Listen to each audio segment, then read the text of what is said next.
హల్లెలూయా. Good morning తెల్లవారిందండి. దేవుని కృపలో మరొక రోజుతో కొత్త సంవత్సరంలో ముందుకెళ్ళిపోతున్నాం. మరి 4వ రోజులకు వచ్చాం. మీరేమైనా తేడా చూసారా? వ్యత్యాసం చూసారా? ప్రభు ఆశీర్వాదాలను చూడగలుగుతున్నారా? నెమ్మదిని పొందగలుగుతున్నారా? సమాధానంగా ఉండగలుగుతున్నారా? ఏదైనా సాధిస్తున్నాను దినదినము అనే సంతృప్తి కలిగి ఉండగలుగుతున్నారా? లేదంటే దేవుని సహాయాన్ని కోరండి. దుష్టుల ఆలోచన చొప్పున నడువక, పాపుల మార్గం నిలువక, అపహాసకులు కూర్చుని చోట కూర్చుండక, యెహోవా ధర్మశాస్త్రమందు ఆనందించు దివారాత్రములు దాన్ని ధ్యానించేవాడు ధనుడు. అట్టివాడు ఆకు వడక తన కాలమందు ఫలమిచ్చు చెట్టు వలె ఉండును. అతడు చేయునదంతయు సఫలమగును. మీరు చేసేదంతా సఫలం అవ్వాలంటే దేవునితో సహవాసం, దేవునితో దినచర్య ప్రారంభించి ముగించండి. ప్రార్థించండి. ప్రతి పనికి ముందు అడగండి దేవుని చిత్తం, చెయ్యండి మనస్ఫూర్తిగా దేవుని చిత్తాన్ని. చేతికొచ్చిన పనిని శక్తి లోపం లేకుండా చేయండి. దేవుడు ఆశీర్వదిస్తాడు. చిన్న ప్రార్థన. పరిశుద్ధుడ, నీకు వందనములయ్యా. నీ కృపగలిగిన స్థాలకు మూలం అప్పగించుకుంటున్నాం. నీ వాక్యంతో మా దినచర్య ప్రారంభించాలని నీ పాద సన్నిధిలో చేరుతుండగా మా అందరితో మాట్లాడమని క్రీస్తు నామములో అడుగుచున్నాను తండ్రి. ఆమేన్. దేవుని వాక్యం మనల్ని బతికిస్తుందండి. దేవుని వాగ్దానాలను స్వతంత్రించుకోండి. విలాప వాక్యములు 3వ అధ్యాయం, విలాప వాక్యములు 3వ అధ్యాయము 23వ వచనం. మీకు అందరికీ తెలిసిన వచనమే అయినా కూడా ఇందులో ఉన్న మరొక మర్మాన్ని మరొకసారి మనం జ్ఞాపకం చేసుకుంటే మన విశ్వాసం పెరుగుతుంది. విలాప వాక్యములు 3వ అధ్యాయము 23వ వచనం. అనుదినము నూతనముగా ఆయనకు వాత్సల్యత పుట్టుచున్నది. అనుదినము ఆయనకు నూతనముగా వాత్సల్యత పుట్టుచున్నది. వాత్సల్యత అనే మాటకి అనురాగము, ప్రేమ, గాఢమైన ప్రేమ, ఆశతో అతిగా ప్రేమించే ప్రేమ అనే అర్థాలు కూడా ఉన్నాయండి. ఆయన కృప, ఆయన యొక్క ప్రేమ అనుదినము ఆయనకి నూతనముగా వాత్సల్యత. ప్రతిరోజు ఒక కొత్త రోజుగా దేవుడు మనకి ఇస్తున్నాడన్న సంగతి మనం గుర్తించాలి. మనం చేసినవే చేస్తుంటాం, తిన్నవే తింటుంటాం, ఉన్నట్టుగానే ఉంటుంటాం. కానీ ప్రభు ఏది చేసినా చేసింది మళ్ళీ చేయకుండా కొత్తది చేస్తుంటాడు. అంచెలంచెలుగా గొప్ప వాటిని మన కొరకు చేసి పెట్టేవాడు ఉన్నాడు. ఆయనకు రోజు కొత్తగా, అనుదినము నూతనంగా, కొత్తగా ప్రతిరోజు యేసయ్య నిన్ను కొత్తగా ప్రేమిస్తున్నాడు అనమాట. అంటే ఇంకా తన ప్రేమను నీ పట్ల వెల్లడి చేస్తున్నాడు. ఇంకా ఎక్కువగా నిన్ను ప్రేమించి ఇంకో విధంగా ప్రేమిస్తున్నాడు, ఇంకొక రీతిగా. అంటే ఇవాళ నీ అవసరతలు చూశాడు, రేపు నీ మానసిక స్థితిని చూస్తాడు. మరి ఇలాగ రోజు చేసింది చేయకుండా, ఇచ్చింది ఇవ్వకుండా గిఫ్ట్లు ఇస్తుంటే మనకి ఎట్లుంటే చెప్పండి. అలాంటి వాడు మన ప్రభు. ఎప్పుడు బొమ్మలేనా, ఎప్పుడు కార్లేనా? పిల్లలు అడుగుతుంటారు కొన్నిసార్లు, ఎప్పుడు కార్లే కొంటారా మాకు అని. అట్లా కాదు. మన ప్రభు ఆయన పిల్లలకి, మనకి అనుదినం కొత్తగా మనల్ని ప్రేమిస్తున్నారు. నిజంగా రెండెత్తికే యేసయ్యను ప్రేమించే వారికి, యేసుని ప్రేమను అనుభవించే వారికి బోరు కొట్టదు, విసుగు రాదు. ఎందుకంటే ఈరోజు ఏం చెప్తాడో దేవుడు, ఈరోజు ఏమిస్తాడో ప్రభు, ఈరోజు ఏం మాట్లాడతాడో, ఈరోజు నా పట్ల దేవుడి చిత్తమేంటో అనే ఆసక్తి కలిగి ఉంటుంది. మీరు అలాంటి ఆసక్తి కలిగి ఉన్నారా? ఈరోజు దేవుడు నాకేమిస్తాడో అని ఎంతమంది మీరు రోజు దేవుని దగ్గర అడిగి తీసుకుంటున్నారండి? రోజు అడుగుతున్నారు. రోజు మనం అడిగితే మనుషుల్లాగా ఆయన విసిగిపోతారు అనుకుంటున్నావా? అబ్బా, కాదు. మనం అడగాలని ఎదురు చూస్తున్నాం. అడగండి. అడుగుతూనే ఉండండి, నేను ఇస్తూనే ఉంటాను అంటున్నాను. అయిపోయినాయి అనే మాట ఆయన దగ్గర లేదు, ఇంకా నేను ఇవ్వను అని అనడం. అనుదినము ఈరోజు ఏం కావాలో అడగండి, ఏమి ఇచ్చాడో తీసుకోండి. చూడండి, ఆయన చాలా ఇస్తాడు, ఆప్షన్స్ ఇస్తాడు అన్నమాట. కొన్ని క్విజుల్లో చెప్తుంటారు చూడండి, ఇందులో మీరు ఏ క్వశ్చన్లు కావాలనే సబ్జెక్టులు ఎన్ని ఉంటాయి, దాంట్లో ఒక సబ్జెక్ట్ ఎన్నుకోండి, దాంట్లో మీకు ఉంటుంది అని. అలాగే ప్రభు ఈరోజు నీకు ఇది సిద్ధపరిచాను, ఇందులో నీకేది కావాలో కోరుకో. ఇందులో నీకేది కావాలో అంటే వెజిటబుల్స్ కావాలి అనేవారండి. వెజిటబుల్స్ అనగానే ఒక్కటే ఉంటుందా, లేక 2-3 రకాలే ఉంటాయా? ఎన్ని వెజిటబుల్స్ ఉన్నాయి ఏంటండి, ఎన్ని కాయగూరలు ఉన్నాయి. ఒక పుష్పము అన్నప్పుడు, ఫ్లవర్ అన్నప్పుడు ఇవాళ ఫ్లవర్స్ ఇస్తారు నీకు. ఏ ఫ్లవర్ కావాలో కోరుకో. నిన్న ఎర్రటి గులాబీ కోరావు, ఇవాళ తెల్లటి లిల్లీ కోరుతున్నావు, రేపు ఎల్లో కలర్ ఫ్లవరు, అవతల ఎల్లుండ ఏంటంటే ఎల్లుండ మల్టీ కలర్ ఫ్లవరు. అవును, అది ఉదాహరణ చెప్తున్నానంటే ఆ పుష్పాలు తీసుకొని మనం ఏం చేసుకుంటాం, కానీ అలాగూ దేవుని ఆశీర్వాదాలు పలు విధములుగా ఉంటాయి. అడిగి ఊహించిన దానికంటే అత్యధికంగా ఉంటాయి. అందుకే యేసుతో నడిచేవాడికి జీవితంలో విరక్తి కలగదు, విసిగిపోడు. దేవునితో నడుస్తున్నప్పుడు మధురాతి మధురమైన అనుభవాలను పొందుకుంటుంటాడు. ఇంకొక చెప్పు, ఇంకొక చెప్పు, ఇంకొక చెప్పు అని ఆ పూర్వకాలంలో పిల్లలు తాతల దగ్గర, నాయనమ్మల దగ్గర, అమ్మమ్మల దగ్గర కూర్చొని తాత కచ్చెప్పు, అమ్మమ్మ కచ్చెప్పు అని అడిగి కథలు చెప్పించుకునేవాడు. ఇప్పుడేమో మీరు ఐప్యాడ్ ఇచ్చేస్తున్నారు, సెల్ ఫోన్ ఇచ్చేస్తున్నారు. ఆ కథలు వాళ్ళు కార్టూన్లో చూసుకుంటూ వాళ్ళు కూడా చివరికి కార్టూన్ లాగానే తయారవుతున్నారు. ఏంటండి, నాకు ఇంకా జ్ఞాపకం ఉంది, నేను పెద్దవాడిని 6వ క్లాస్ చదివే వరకు కూడా మా తాత కథ చెప్తే కానీ నిద్రపోయేవాడిని కాదు. ఆయన పక్కలో పడుకొని నిద్రపోయేవాడిని. ఆయన కథ చెబుతూ చెబుతూ చెబుతూ ఉండగా వింటూ వింటూ వింటూ నాకు ప్రశ్నలు అడుగుతూ ఆ ప్రశ్నలకు సమాధానాలు పట్టుకుంటూ నిద్రపోతుండేవాడు.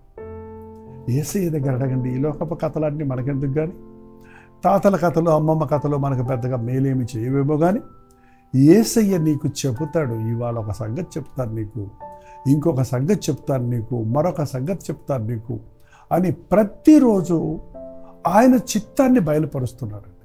ఆయనది అనంతమైనటువంటి అనుభవం. ఆయన చెప్పే విషయాలు చిన్న చిన్న విషయాలు కాదు, అవి భవిష్యత్తును గురించిన విషయాలు చెప్తాడు. ఆయన అన్ని రంగాలలోనూ అన్ని విధాలుగాను మనకి జ్ఞానోదయాన్ని కలుగజేస్తాడు. అందుకే ప్రభు అన్నాడు, జ్ఞానము కొదువుగా ఉంటే నన్ను అడుగు, నన్ను అడిగితే ధారాళంగా మీకు ఇస్తానంటున్నాడు. అవునండి, ఈ లోకంలో మనం బ్రతకడానికి డబ్బు కంటే ఎక్కువ జ్ఞానం కావాలి.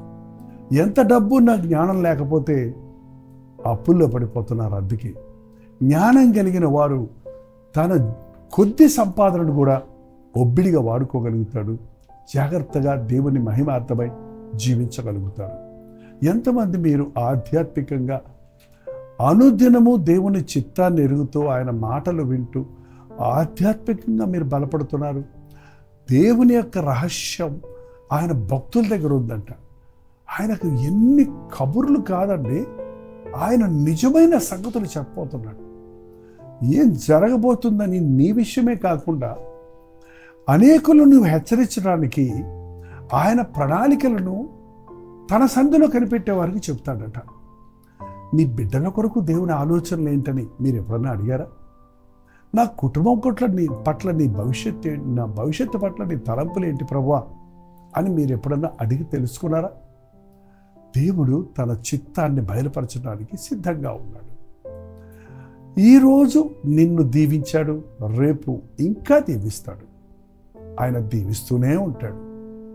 ఈరోజు నిన్ను ఆయన ప్రేమిస్తున్నాడు, రేపు ప్రేమిస్తాడు, ప్రేమిస్తూనే ఉంటాడు.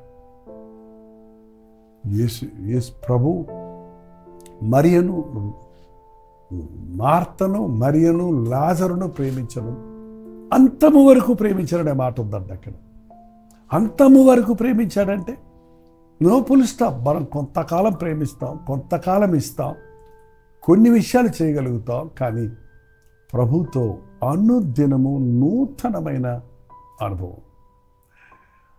ఈ భక్తుడు అంటున్నాడు, నా బతుకు చూసుకుంటే విసిగిపోతున్నాను, నా పరిస్థితి చూసుకుంటే కృంగిపోతున్నాను, కానీ నీ కృపను తలస్తే నాకు గొప్ప నిరీక్షణ కలుగుతుంది. నీవు ఎంతైనా నమ్మదగిన వాడి. అనుదినము నీకు నూతనముగా వాత్సల్యత పుట్టుచున్నది. 22వ వచనం కూడా చూడండి. యెహోవా కృప కలిగిన వాడు, యెహోవా కృపగలవాడు, ఆయన వాత్సల్యము ఎడతెగక నిలుచుచున్నది కనుక మనము నిర్మూలము కాకున్నాం. ఆయన వాత్సల్యత ఎడతెగక నిలుచుచున్నది కనుక మనము నిర్మూలము కాకున్నాం. అంతగా ప్రేమించే ప్రభువును మనము మరెంతగా ప్రేమించాలి? ఆయనే మొదట మనల్ని ప్రేమించాడు కనుక మనం ఆయన్ని ప్రేమించవలని పరిశుద్ధ గ్రంథం చెబుతూ ఉంది కదా. ఈ రోజున దేవుణ్ణి ప్రేమించే వారికి ఉన్నారా? న్యూ ఇయర్ సందర్భంగా ఎన్నో వాగ్దానాలు చేసుకున్నారు, నిబంధనలు చేసుకున్నారు, ప్రభువునందు ఆనందించారు. 4 రోజులు అయిన తర్వాత మీరు మరింత ఉత్సాహంగా, మరింత ఆసక్తిగా, మరింత ఆతృతగా దేవుని సన్నిధిలో గడుపుతూ ఆయన ప్రణాళికలో ముందుకు నడుస్తూ అడ్డొస్తున్నటువంటి ప్రతి శోధనను, ప్రతి వేదనను, ప్రతి సమస్యను, ప్రతి ఆటంకమును అధిరోహిస్తూ ఆయనకు స్తుతులు చెల్లిస్తూ ముందుకు సాగలుగుతున్నారా?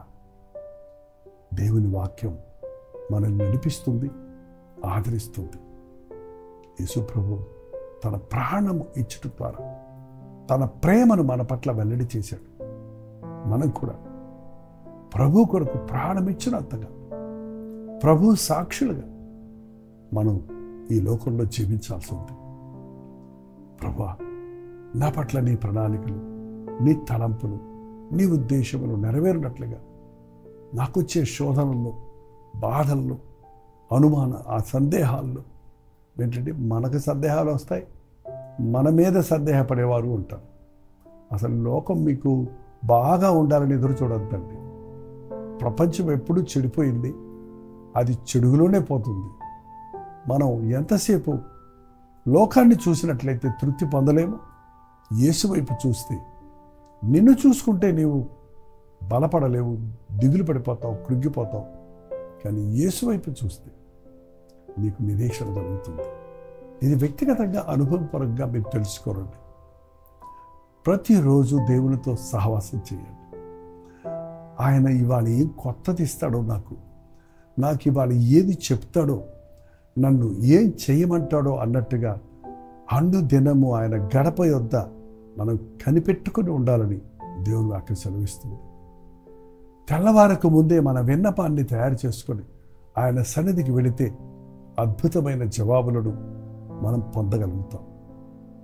ఈ సంవత్సరం మన జీవితాల్లో దేవుని గొప్ప కార్యాలు నెరవేరినట్లుగా ఒక్కరోజు కూడా వృధా అవ్వకుండా ఆయన చిత్తములో బ్రతుకుతూ, ఆయన వాత్సల్యతను పొందుకుంటూ నిరీక్షణ కలిగిన వారిగా ముందుకు సాగుతాం. ప్రార్థన. పరిశుద్ధుడ, ప్రేమగల తండ్రి, ఎవరెవరు ఎక్కడి నుంచి ఈ మాటలు వింటూ ప్రార్థనలో ఏకీభవిస్తున్నారు, అట్టి వారి హృదయాల్లో నీ కార్యాన్ని జరిగించు నాయన. ఎంతైనా నమ్మదగిన దేవా, నేను నమ్మి నీ దీవెన కొరకు కనిపెట్టువారిగా, అంతవరకు మమ్మల్ని ప్రేమించే దేవుడిగా ఉన్నామని అనుదినము నీ గడప యొద్ద కనిపెట్టి మా ఎడల నీ కలుగుతున్న నూతన వాత్సల్యతను, ప్రేమను అనుభవించుటకు నిరీక్షణ కలిగిన వారిగా, నీ సాక్షులుగా జీవించుటకు ఈ ఉదయకాలం ఈ వర్తమానాన్ని వింటున్న ప్రతి ఒక్కరికి నీ సహాయం చేయండి. క్రీస్తునామములో అడుగుచున్నాను తండ్రి, ఆమేన్. తండ్రి అయిన దేవుని యొక్క ప్రేమయు, కుమారుడైన క్రీస్తు యొక్క కృపయు, ఆదరణకర్త అయిన పరిశుద్ధాత్మ యొక్క సహవాసం కుడి వచ్చిన మనందరికీ ఇప్పుడు సదాకాలం తోడేయుడుగాక. ఆమేన్. దేవుని స్తోత్రం. మీ ప్రార్థనా స్తుతుల భారాలు 954004 నెంబర్కి, మీరు ఇతర దేశాల్లో ఉంటే 91001000 నెంబర్కి ఒక టెక్స్ట్ లేక వాయిస్ మెసేజ్ ద్వారా వాట్సాప్ పెట్టండి. మీ పక్షంలో మేము ప్రార్థిస్తున్నాం. మీరు కూడా ప్రార్థించండి, తప్పక ప్రభువు జవాబిస్తాడు. సమస్యలు వస్తుంటాయి, శ్రమలు వస్తుంటాయి. విడిపించే ప్రభువు ఉన్నాడు కనుక మొరపెడితే అద్భుతమైన విడుదలను చూడగలుగుతాం. Doctor Deepal YouTube channel subscribe చేయండి, లైక్ చేయండి, షేర్ చేయండి. ప్రస్తుతమైతే మధ్యాహ్నం 3 గంటలకు హెచ్చరిక, అలాగే రాత్రి 9 గంటలకి కల్వరి ప్రతిధ్వని, కల్వరి చర్చిలో జరిగే ఉపవాస ప్రార్థనలో మీరు కూడా పాల్గొని మాతో పాటు కలిసి ప్రార్థించండి. అంతవరకు దేవుని మహాకృప మీకు తోడైనగాక. హల్లెలూయా. విజయవాడ పరిసర ప్రాంతాల్లో మనందరినీ ప్రేమతో ఆహ్వానిస్తున్నాం. ప్రభు చిత్తమైతే కల్వరి ఎవాంజలికల్ ఫెలోషిప్ 42వ వార్షికోత్సవ కూడికలు ఈసారి విజయవాడలో ఏర్పాటు చేస్తున్నాం. జనవరి 13, 14, 15 తారీఖుల్లో విజయవాడలోని బిషప్ అజరియా కాంపౌండ్లో ఈ ఉద్యోగ సభలు, వార్షిక సభలను ఏర్పాటు చేస్తున్నాం. రండి, దేవుని యొక్క గొప్ప మేలుకొల్పును, దీవెనను పొందుకుందాం.